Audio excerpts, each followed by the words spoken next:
देवेंद्र फडणवीस, अजीत पवार, वो रामगिरी का गला पकड़ के बाहर लाओ, नहीं तो हमको बताओ। मोहतरम नाजरीन, अस्सलामु अलैकुम वरहमतुल्लाहि वबरकातुहू। उम्मीद है कि आप तमाम हज़रात खैरियत व आफ़ियत से होंगे। अल्लाह से दुआ है कि अल्लाह तबारक व तआला आप सबों को शाद व आबाद रखे। मुसलमानों, मेरे दोस्तों और बुज़ुर्गों, आप लोगों ने सुन लिया, ये वारिस पठान है जिन्होंने मुसलमान के खातिर आवाज़ बुलंद की है। जो नबी के खातिर आवाज़ को बुलंद करे, फिर वो दुनिया में भी कामयाब रहते हैं और आखिरत में भी कामयाब रहते हैं। मुसलमानों, कुछ गैर तो दूर की बात, कुछ मुसलमान भी हैं जो ओवैसी के टीम का या MIM के टीम को BJP के B टीम कहते हैं।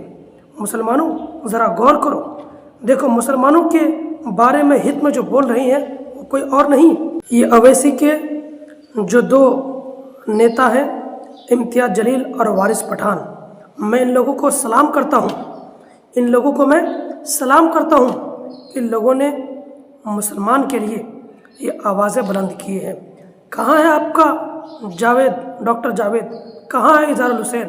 कहाँ है इमरान प्रतापगढ़ी, जिसे इन लोगों के क्या मुंह में दही जम गया है, जो नबी के शान में गुस्ताखी करे और मुसलमान होकर के ये लोग कुछ ना बोले? कहाँ है आप लोगों के नेता? याद रखना, अगर आप लोग MIM को वोट नहीं दोगे, अपना लीडर नहीं चुनोगे, तो फिर मुसलमानों का यही हाल होगा, मुसलमानों का बुरा हाल हो जाएगा। इसलिए MIM को चुनो, अपना लीडर चुनो। ये डॉक्टर जावेद जैसे नहीं जिसके मुंह में दही जम गया है, बल्कि उनको चुनो जो मुसलमानों के हित में नबी के शान में बोले हो। आइए, इम्तियाज़ जलील कुछ बातें बोले हैं, स्पेस दिए हैं, आइए सब मिलकर के इस वीडियो को पहले सुनते हैं। शिंदे, देवेंद्र फडणवीस, अजीत पवार, वो रामगिरी का गला पकड़ के बाहर लाओ, नहीं तो हमको बताओ। कोई भी भगवा चोला पहनकर मैं साधु, मैं महाराज, और हद तो ये हो गई मुख्यमंत्री साहब, आप महाराष्ट्र के मुख्यमंत्री हैं, आप किसी एक जात के और किसी एक धर्म के नहीं हैं, मेरे भी मुख्यमंत्री हैं आप। लेकिन मुख्यमंत्री एकनाथ शिंदे कितने होशियार हैं, अब मैं आपको बताता हूं। जब ये रामगिरी ने हुजूर के खिलाफ गुस्ताखी की, तो दूसरे ही दिन एकनाथ शिंदे आए, उसको बाजू बिठाया और उन्होंने कहा मराठी में, तुमच्या केशालाही हाथ लावू देणार नहीं, तेरे बाल को भी धक्का नहीं लगने देंगे।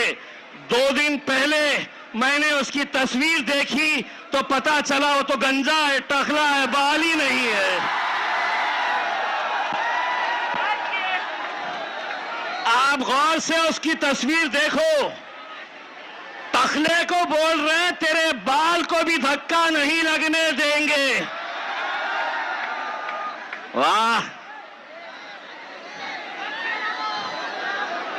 आप समझे, ये कौम मुर्दार हो चुकी है, इनमें जान बची नहीं है, इनके तरफ से कोई बोलने वाला नहीं है, इनके तरफ से कोई आवाज उठाने वाला नहीं है।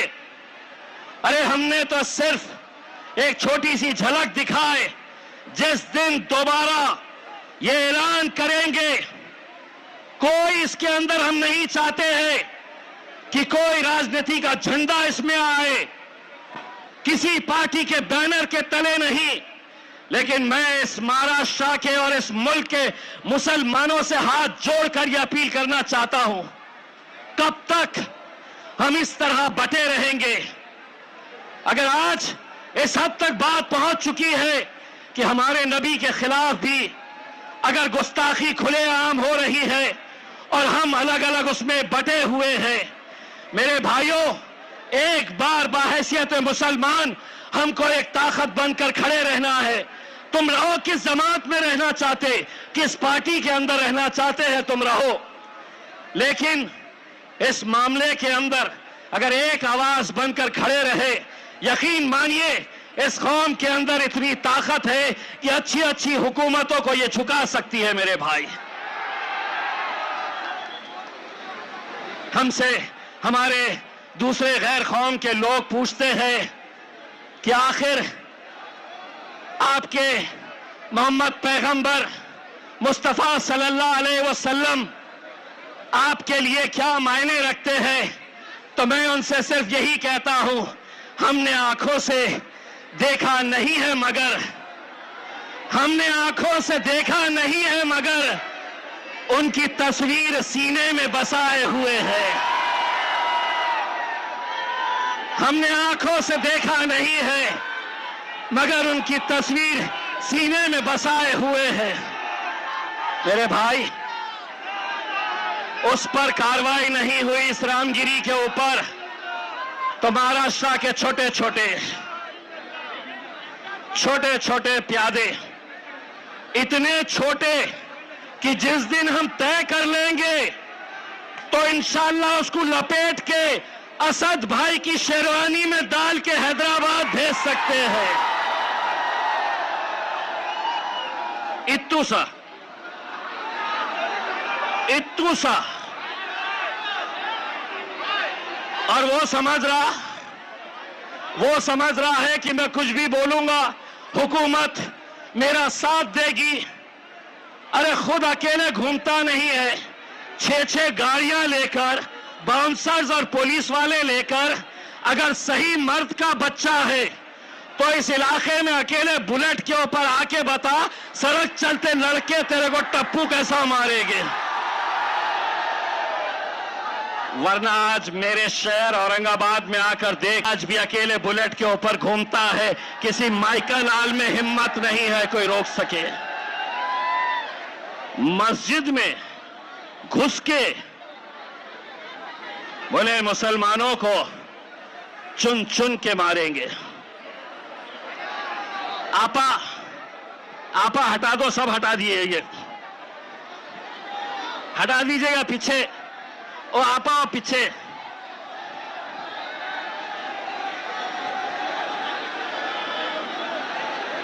चलिए कौम के नाम के ऊपर थोड़ा भीग जाया जाए, कोई फर्क नहीं पड़ता है उसमें, अल्हम्दुलिल्लाह।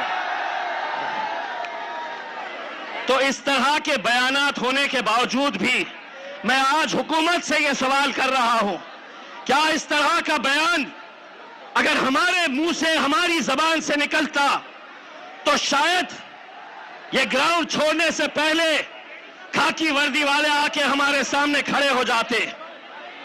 चलिए आप पे केस हो गया, चलिए आपको पुलिस लेने के लिए आई है।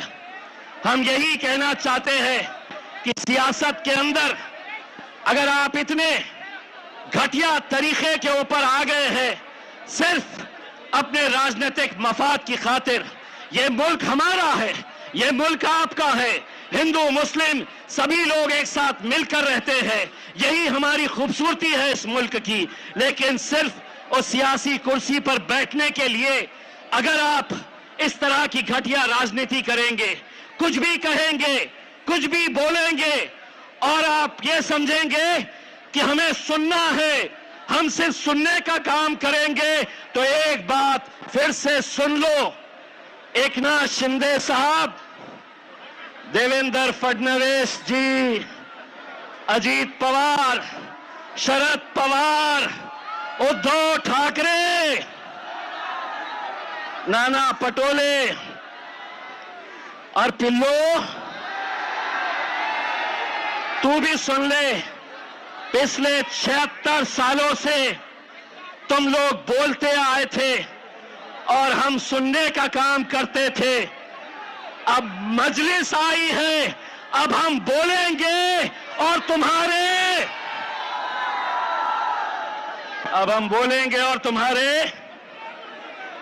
अब्बा को याद करो, उनके तुम्हारे बाप को भी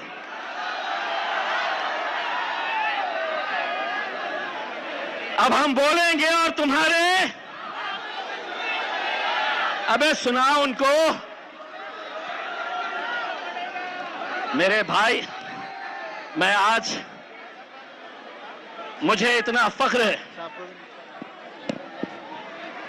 मुझे आज इतना फख्र है, मुझे आज इतनी खुशी है कि मेरे कायद बैरिस्टर असदुद्दीन अवैसी साहब जब होटल से निकल रहे थे तो उन्हें बहुत सारे लोगों ने कहा कि साहब बारिश बहुत तेज हो रही है, आज जलसा करना मुमकिन नहीं है।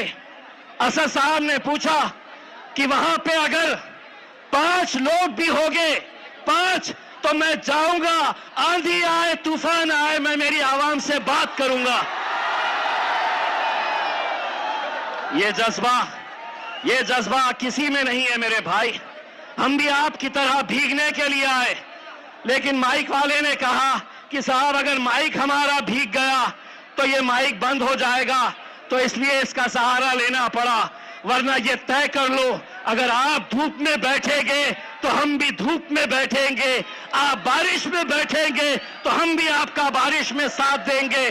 बस मैं आप लोगों से जाते जाते असद साहब को यहां बुलाने से पहले एक नारा चाहता हूं, तेरा मेरा रिश्ता क्या, तेरा मेरा रिश्ता क्या, लब्बैक लब्बैक लब्बैक। मीडिया वालों ने मुझसे पूछा इसका मतलब क्या होता है, मैं बोला बहुत दिनों के बाद तुमको समझ में आएगा क्या होता है करके उसने जोरदार तालियों से मेरे कायद बैरिस्टर असदुद्दीन अवैसी साहब